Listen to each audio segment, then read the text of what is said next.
But there is no indication of how many were there. The only reason we've come up with this number 3 is because of the gifts of gold, frankincense, and myrrh. We figured 3 gifts, 3 people. Sure, that's logical. So for hundreds of years, we've always said 3 kings, 3 magi based on that simple fact. Isn't that crazy? A lot of this stuff I just find crazy as you discover that we made these grand assumptions about one of the most famous evenings of all time. We've just made these grand assumptions and all just sort of gone along with it, but it's never actually backed up anywhere.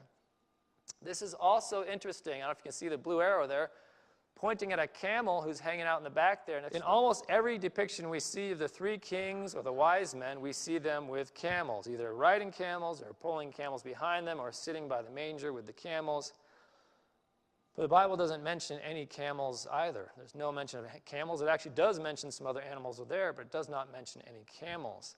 And in fact, the magi of that time from that region didn't ride camels. They walked everywhere they went. So it's most likely that they walked to that place, and they did not ride camels because that's not what they would have done in their culture at that time.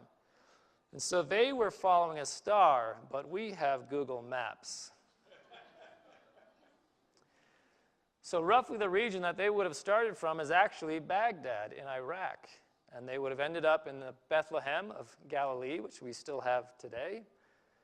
And their journey would be 1,050 kilometers walking, which Google Maps obliged me with by showing me. It would take 212 hours to walk that distance.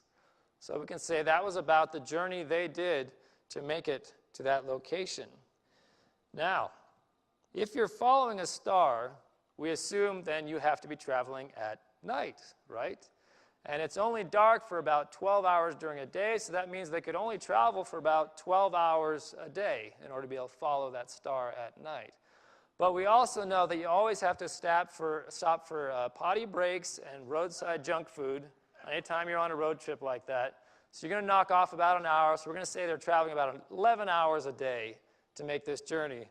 So all in all, that would take them about 19 days to do that walk. If you're ever wondering how long they were traveling to get there, it was really only 19 days, and they had potty breaks and snacks, so that's not too bad.